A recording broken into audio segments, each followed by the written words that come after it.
প্রিয় দর্শক, আমি কবিরাজ বাড়ির হাজী শেখ মোহাম্মদ মোজাম্মেল হক বলছি। আমরা জানি আমাদের মুসলিম ধর্ম সর্বোচ্চ শান্তি ধর্ম।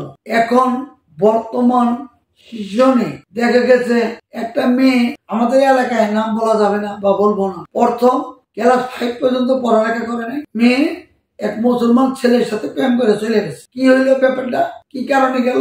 অতএব ওর ইজ্জতের খোরাক দিতে পারে নাই, চলে গেছে। মানে এক ছেলের সাথে ক্লাস 9 পর্যন্ত পড়া চলে গেল। এরপরে ওই ছেলের বাদ দিয়া এক হিন্দু ছেলের সাথে যাইয়া, এটা মুসলিমের মেয়ে, হিন্দু ছেলের সাথে যাইয়া ঘর সংসার করে। একটা হিন্দু পরিবার সাথে মিল হইয়া পূজা করা, ওই ধর্ম গ্রহণ করা কতটুকু ঠিক হইল জানি না।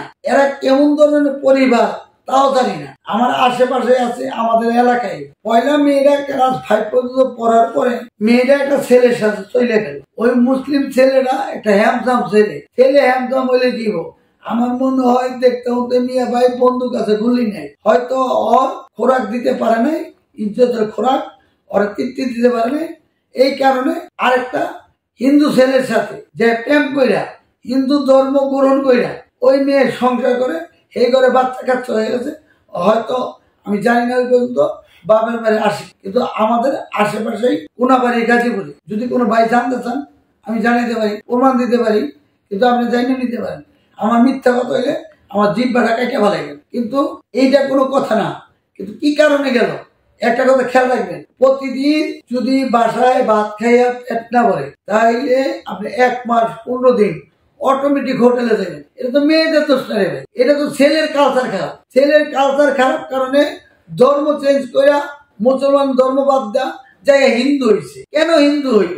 এই বাপ মা কেমন, ফ্যামিলি কেমন, কি ফ্যামিলি, কি শিক্ষা দিছে, কি আদর্শ দিছে মুসলমানের। আর ওই মেয়ের যদি আজকে কোরআন খতম দেওয়া হইতো, ওই মেয়ের আদর্শ মতো চলাইতো, ওই মেয়ের বোরকা পয়রা বাই করতো, আজকে ওই হাজবেন্ড মুসলিম হাজবেন্ড চাইরা প্রেম কইরা যাইয়া 1-1.5 বছর সংসার কইরা আরেকটা হিন্দু ছেলে হাত ধইরা যাইয়া ওই ধর্ম গ্রহণ করতো না। আমি হাজি মানুষ, আমার নাম হাজী শেখ মোহাম্মদ মোজাম্মেল হক। আমি ভুলভ্রান্তি বইলা থাকলে আমার কমেন্ট করবেন, আসলে এটা ঠিক কিনা। কিন্তু অনেক কষ্ট হয়, আমাদের মুসলিম ধর্মে সব ধর্মের লোক আসে, আর আমাদের ধর্মের মেয়েরা জনক্ষমতা তৃপ্তির জন্য জানি না, কিন্তু মুসলিম ছেলের সাথে প্রেম কইরা 1 বছর সংসার কইরা এরপর হিন্দু ধর্ম গ্রহণ কইরা হিন্দু ছেলের সাথে বাইকা যায়। এটা কেমন ফ্যামিলি রে ভাই? আপনার জনগণের কাছে এই কথাটা বললাম, আপনি একবার চিন্তা করেন আসলে ঠিক কিনা। অথচ দেখা গেছে বড় বড় কথা বলে, কিন্তু এই বড় বড় কথা বলা ঠিক না। আল্লাহর উপরে তোয়াক্কুল করে দেওয়া দরকার। কেন? আল্লাহ বড় কথার জন্য কি করতে পারে না? সাগরকে নদী বানাইতে পারে, নদীকে সাগর বানাইতে পারে। আল্লাহ সব, আল্লাহ স্রষ্টা।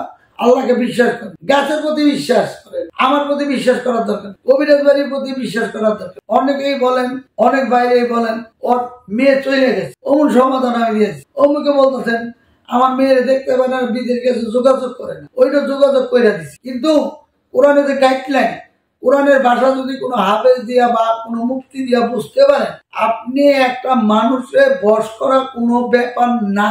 আপনি কিন্তু নিজে সঠিক তো নাই, আপনি হজ করে আসছেন, আপনি হজে গেছেন, আল্লাহর ঘর তপ করছেন, তারপরে আইয়া নামাজ পড়েন। তো আপনি সারা মাস বেড়া 30টা রোজা রাখলেন, আপনি মাগরিবের টাইমে এশারের টাইমে নামাজ পড়লেন, রোজা রাখলে মাত্র 2 ফরজ, নামাজ পড়লে 17 ফরজ। আমরা কি করি?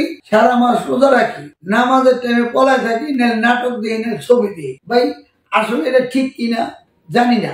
আল্লাহকে বলেন, আল্লাহ গো, জীবনে কত পাপ করছি, পাপ হইতে মাথা পর্যন্ত তুমি আমাকে দেখো। আপনি কারো কাছে চাওয়ার দরকার নেই। এইভাবে 6 মাস 5 ওয়াক্ত নামাজ পড়েন, আল্লাহকে ডাকেন, কাঁদার মতো কাঁদেন, আপনার আল্লাহ ধনী বানাই দিবে। কারো দেখে হিংসা করেন না। আপনি একটা কথা খেয়াল রাখবেন, উনি 7 তলা করছে, আমার আল্লাহ তুমি 10 তলা করতে দাও, আল্লাহ দিয়ে দিবে।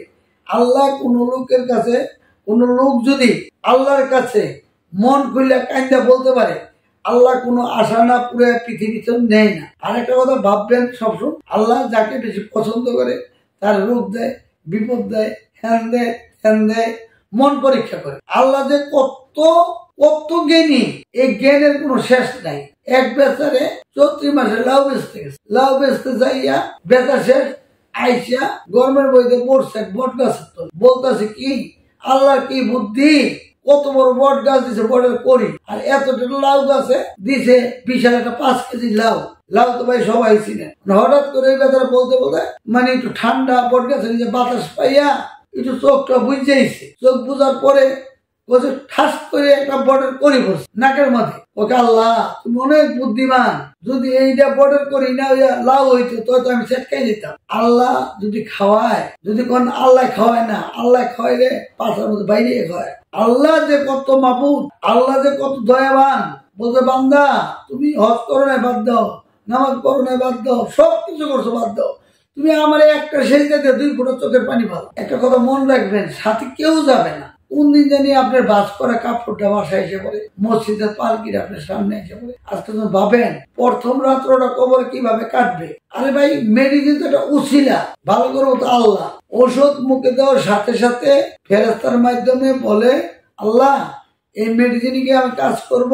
আল্লাহ যদি বলে হ্যাঁ ফেরেস্তা মেডিসিনে কাজ করো, ওষুধের অর্ডার দিয়ে দেয় তুমি কাজ করো। আর যদি আল্লাহ রহমত নাজিল না হয়, ওই ফেরেস্তার মাধ্যমে বইলা দেয় এই মেডিসিনের কাজের দরকার, অটোমেটিক কাজ হয় না।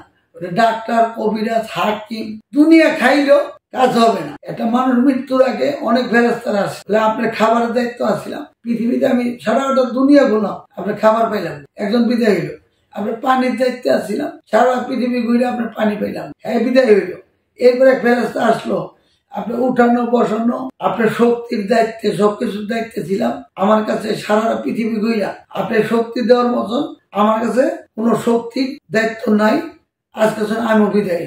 এরপরে আমি বা আপনি দুনিয়া এসে চলে গেলাম। আমরা 3টা জবাব যদি কবরে না দিতে পারি, আমাদের অবস্থাটা কি হবে ভাই একবার ভাবছেন? আমি কেন নামাজ পড়বো? আমার বাচ্চাদেরও বলবো, আমার নাতিরও বলবো, নাতিনও বলবো। ব্যক্তিগত ভাবে এক বন্ধু, আমার বয়স্ক এক লোক দেখলে চা খায় বলি ভাই সুন্নত পালন করে, নামাজ পড়ে, নামাজের দাওয়াত দিই, তাবলিগ কইরা ঘুরে দাওয়াত দিতে, এটা তো কথা না। কিন্তু একটাই দাবি, মসজিদে দিলে ছিঁড়া টাকা দিয়েন না, ভিক্ষুকরা দিলে ছিঁড়া টাকা দিয়েন না, ইস্কালার সাথে অপমানযুক্ত কোনো কথা বলেন না, ইস্কালার চর মাইলেন না। ভদ্রতা যে বংশের পরিচয়। ইস্কালার চর মাইলেন অর্থাৎ ইস্কালা যদি 5 বার মানেন, আপনি যদি 1 বার ফিরাই দেন তো একদম এক কেড়ে আপনার মান সম্মান ডাইলে তাহলে খিচি।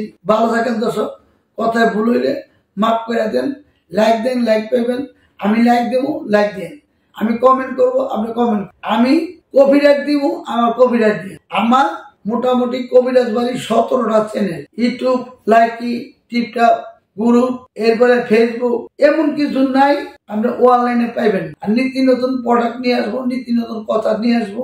যদি আমার কথা ভালো লাগে তাহলে কমেন্ট করেন, খারাপ লাগলো খারাপ কমেন্টটা জানাই দিন। দেখা গেছে একটা মানুষ আইসে বলে আমার এই কামটা হইলো না। একটা কথা খেয়াল রাখবেন, অজু ছাড়া নামাজ যেমন হয় না, পবিত্র ছাড়া কোন ওষুধও কাজ করে না। প্রিয় দর্শক, দেশে ও দেশের বাইরে যারা দেখছেন, আমার মোবাইলের স্ক্রিনে নাম্বার দেওয়া আছে, আমার নাম্বারে কল কইরা আপনারা যাই না নেন। অন্যান্য রোগের ব্যাপারে আমরা না দেখা, না শুই না, না বুঝা চিকিৎসা দিই না। ওই পার্সেল বিবেচকে চিকিৎসা নেওয়া আর ইন্দুরের কিনে খাওয়া একই সমান মনে করি। ভালো থাকেন, আসসালামু আলাইকুম।